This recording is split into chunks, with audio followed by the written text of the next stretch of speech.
Bush on the economy. Good morning. Over the past few days, we have witnessed a startling drop in the stock market, much of it driven by uncertainty and fear. This has been a deeply unsettling period for the American people. Many of our citizens have serious concerns about their retirement accounts, their investments, and their economic well-being. Here's what the American people need to know: that the United States government is acting. We will continue to act to resolve this crisis and restore stability to our markets. We're a prosperous nation with immense resources and a wide range of tools at our disposal. We're using these tools aggressively. The fundamental problem is this: as the housing market has declined, banks holding assets related to home mortgages have suffered serious losses. As a result of these losses, many banks lack the capital or the confidence in each other to make new loans. In turn, our system of credit is frozen, which is keeping American businesses from financing their daily transactions and creating uncertainty throughout our economy. This uncertainty has led to anxiety among our people, and that is understandable. But anxiety can feed anxiety, and that can make it hard to see all that is being done to solve the problem. The federal government has a comprehensive strategy and the tools necessary to address the challenges in our economy. Fellow citizens, we can solve this crisis, and we will. Here are the problems we face and the steps we're taking. First, key markets are not functioning because there's a lack of liquidity, the grease necessary to keep the gears of our financial system turning. So the Federal Reserve has injected hundreds of billions of dollars into the system. The Fed has joined with central banks around the world to coordinate a cut in interest rates. This rate cut will allow banks to borrow money more affordably, and it should help free up additional credit necessary to create jobs and finance college educations and help Americans' families meet their daily needs. The Fed has also announced a new program to provide support for the commercial paper market, which is freezing up.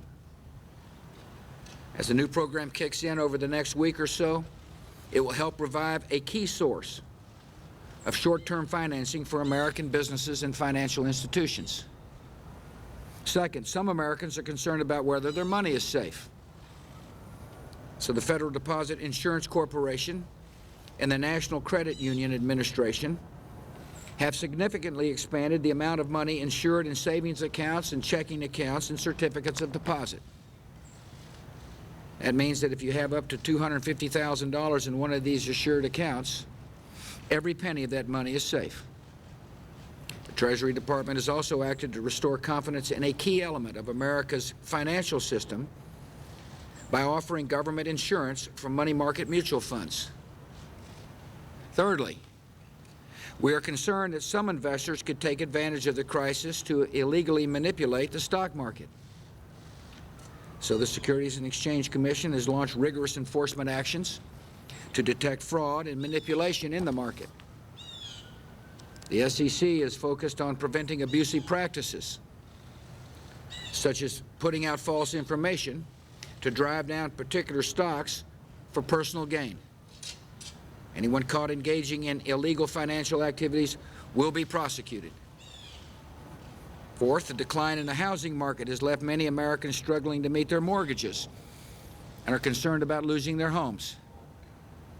My administration has launched two initiatives to help responsible borrowers keep their homes.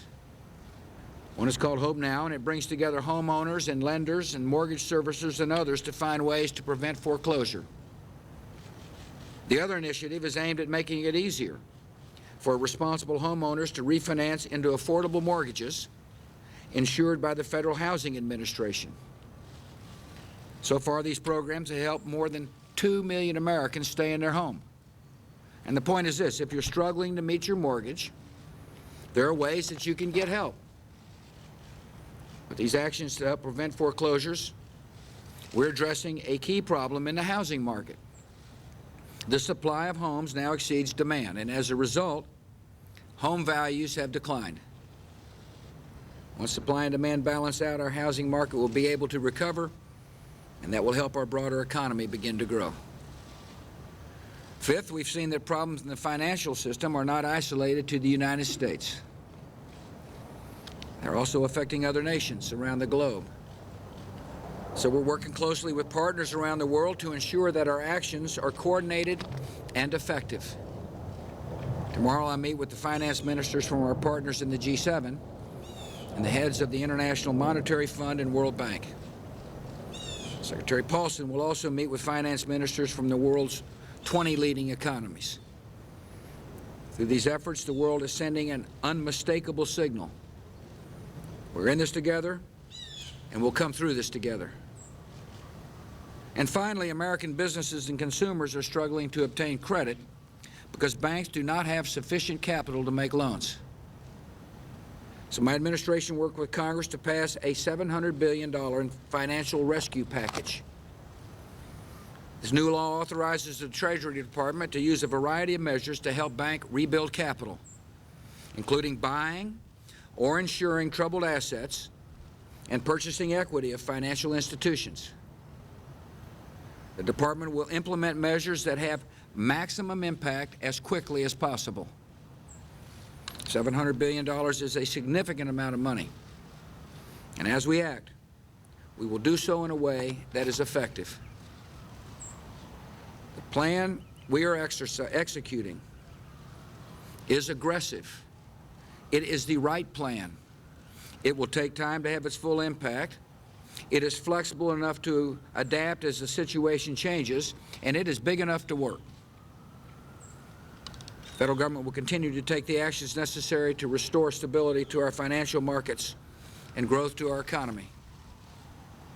We have an outstanding economic team carrying out this effort, led by Secretary of the Treasury Hank+paulson, Federal Reserve Chairman Ben+bernake, SEC Chairman Chris+cox, and FDIC Chair Sheila Bair. I thank them and their dedicated teams for their service during this important moment in our country's history. This is an anxious time, but the American people can be confident in our economic future. We know what the problems are. We have the tools to fix them, and we're working swiftly to do so. Our economy is innovative, industrious, and resilient because the American people who make up our economy are innovative, industrious, and resilient. We all share a determination to solve this problem, and that is exactly what we're going to do. May God bless you. President, can the government sustain this kind of intervention?